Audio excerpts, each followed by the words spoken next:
If you're watching our car tests, then you've probably noticed that we have already tested the Audi A4. This is the estate version, and it also has the S-Line equipment package, which makes the outside a little more aggressive, and it looks great. It also sports 19-inch alloys, which again look pretty awesome. Now inside you've got little neat things like the digital display instead of the usual mechanical instrument cluster, and you've got this beautiful, very ergonomic and comfortable leather steering wheel. It's perforated, and the perforated leather is also on the gear shifter, and let me tell you, with the way it's shaped, you will feel like you're in a jet fighter and that you're the pilot. Yeah. But then you start wondering, this car costs 56,000 euros, a good 56,000 euros. So let me check. I don't have heated seats. That's a shame. I also don't have a rear view camera.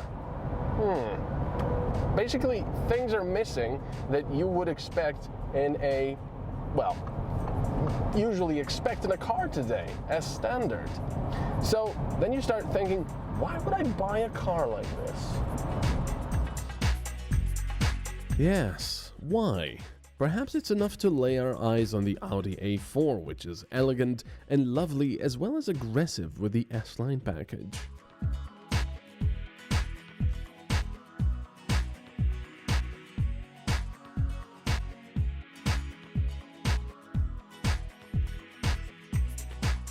The package will put the Audi into some more sporty clothes.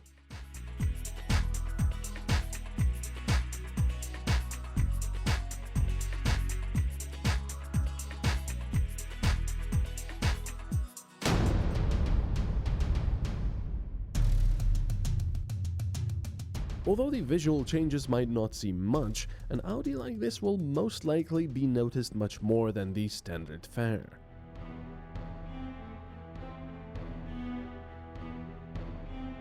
The front is closer to the ground and will be telling you to move aside in your rear view mirror.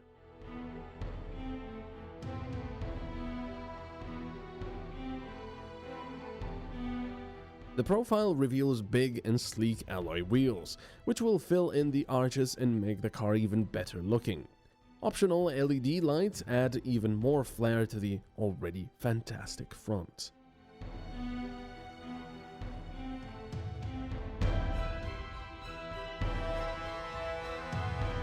Good news continue at the back, especially if you opted for the LED package, which also changes the rear lights. Inside you can find comfortable seats, which can be wrapped in cloth, alcantara or leather. I definitely recommend the flat bottom leather wrapped steering wheel.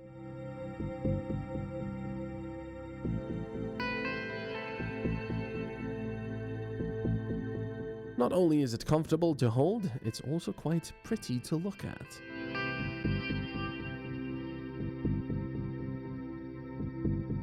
I always liked Audi's climate control buttons, but they're also made with care and thus lovely to turn and use. I don't really have any complaints about the infotainment screen, although I find that the CPU could be a bit faster as the graphics, especially in navigation, is often quite jerky.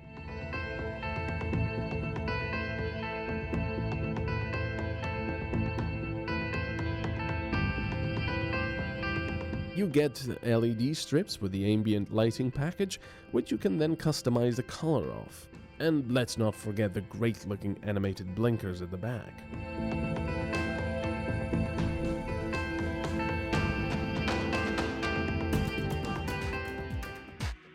But enough babbling about the looks in the interior. It's time to test the Audi A4 on the road and how it drives.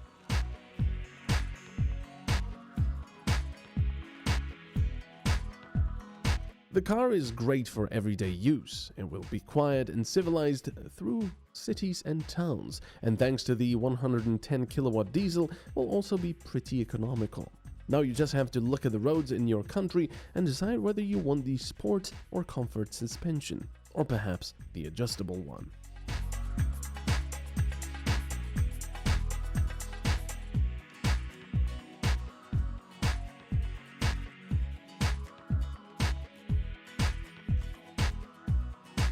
But all of these extras cost money, of course, and increase the not-so-low price. But is it all worth it? A question I was asking myself for a while. It's kind of really difficult to find huge differences between cars today. There aren't really any really bad cars on the road, unless of course you opt for some kind of a weird exotic badge, and not in a good sense like a Ferrari. So I was thinking, how can I explain the 56,000 euros price tag of this car? But then I took it onto the highway.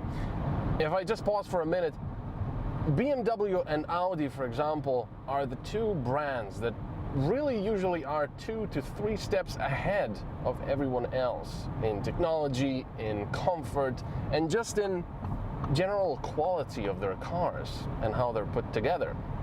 So I took this car on the highway, and we're going 130 kilometers, which is the speed limit of most European highways, I would say.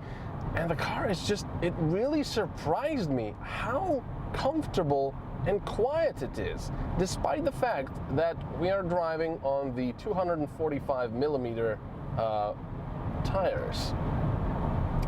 And thanks to the 7-speed DSG, at 130 kilometers per hour, the engine is, well, it has about 1,650 RPM, so it's very quiet, doesn't drink much, and it's just very pleasant. You could drive this car for 8-9 hours on a highway without a break, and you wouldn't really feel tired at the end.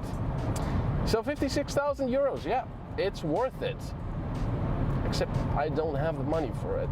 So I do accept volunteer donations, which are necessary. You have to do them. Please. Yes, the donators will have to collect at least 35,000 for the bare bones model of the estate. If you really like me, however, you'll have to collect a cool 111,000 euros for the 3-liter 6-cylinder engine with 200 kilowatts and practically all the optional extras.